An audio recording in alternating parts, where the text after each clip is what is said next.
Hi there, it's James from EcoSend. I am thrilled to be giving you a little bit of an update on where we're at with EcoSend now as we're basically halfway through 2023, believe it or not. I can't believe it myself.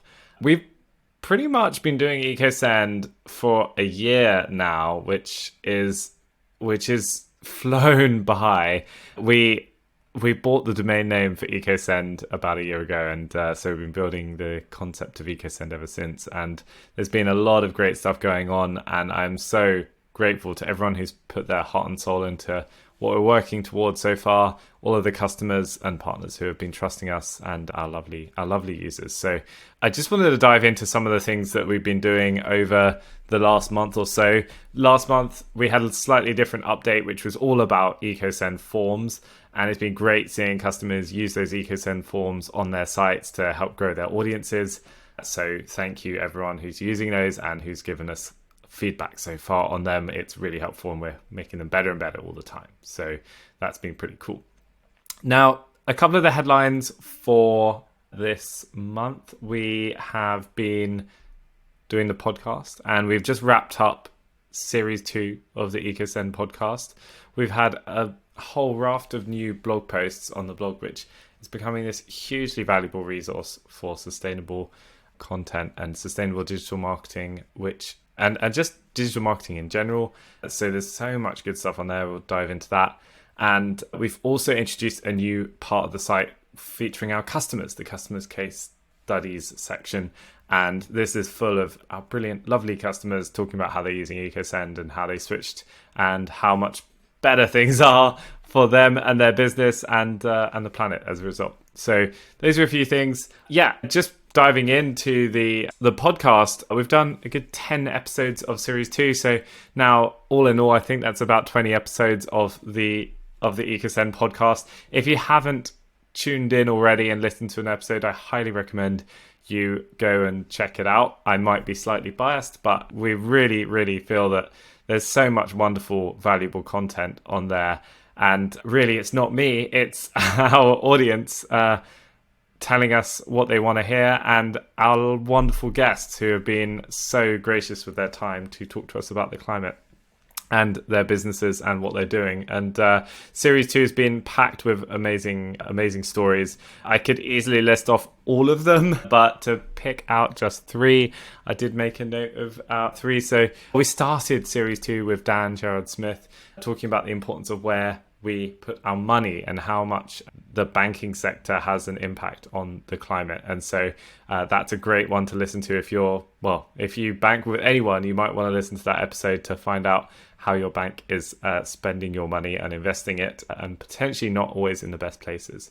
We had another one of my favorite episodes in the series was with Casper Ludvigsen, and he was talking about the impact of AI and especially things like ChatGPT, which has been all the rage recently, but really about how much energy these services require and what that means for the building of data centers and the ecosystems around those, which need to change and adapt to supply the incredible amounts of energy and demand that these new tools and services are requiring. And then the final guest episode of series 2 was with Rebecca Kimber from Create, and she was talking all about building a sustainable business and really bringing in these values of sustainability and thinking about the climate as a core part of a business, and how to do that in a very practical sense. Because it's often easy to talk about it at a high level, but rarely do you get to talk about it in the details. So those were 3 of the 3 episodes I might highlight, but equally could have mentioned all of them. So do check it out. I hope you enjoy the show. So that's the podcast. I just wanted to touch on the blog. We've been putting out post after post. Several posts come out every single week on the EcoSend blog. They're covering all sorts of topics. If you're interested in email marketing, you'll find lots of tips and tricks to grow your audience and more effective campaigns, but also on the subject of climate and how to build a more sustainable, climate conscious business. That's the journey we're on as a business, and we're really keen for more and more people to join that journey too. So do check out the blog. I hope you love the new content we're putting out there, which is going great. And last but not least, I wanted to just talk about the customer case study site. If you head to the EcoSend homepage, you'll see in the navigation at the top, there's a new section for customer case studies. There, we're featuring customers who have come on board and really finding value in the EcoSend platform. We know that when people come on board, they sometimes have questions about how to migrate, how to get started, and also what life is like once you start using EcoSend and how different things are, or what's different and what's the same. So highly recommend, if you're interested in EcoSend itself as an email marketing platform, please do go check it out. And you'll hopefully learn a bit from some of our wonderful customers who have shared their time with us, telling us about how they're finding the platform. So yeah, those are a few things. I wanted to leave, as I always do, on one tip. And this is, often I think the tips are sometimes the simpler the better. But one of the things we're just observing, especially with our work on forms over the last few months, has been that many people, they hope to build an audience of great subscribers. Everyone wants to be growing their audience, right?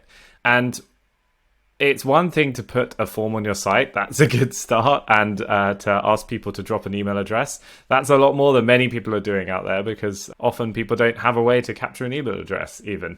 So that's a good start. But one of the best ways to actually give yourself a higher chance of capturing email addresses on the site is to make it really clear to the visitor, to the reader, what they will get by putting their email address in.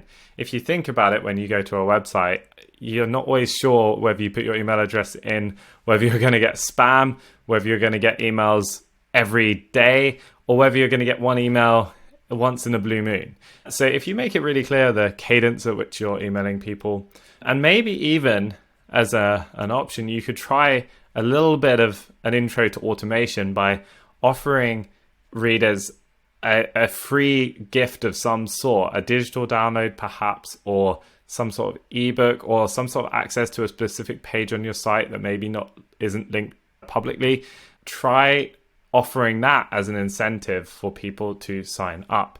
And from what we've seen, when people do make it clearer what the expectations are when you put an email address in, and especially when giving away something as an instant reward for putting an email address in, those subscriber rates go much higher. So hopefully that's a helpful tip.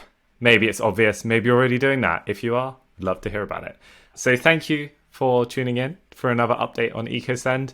We're so excited with some of the stuff we've got in the works. We can't wait to bring you some more updates, because there's a lot of things we've got ready to come out very soon. So hope you enjoy the summer, and speak to you soon.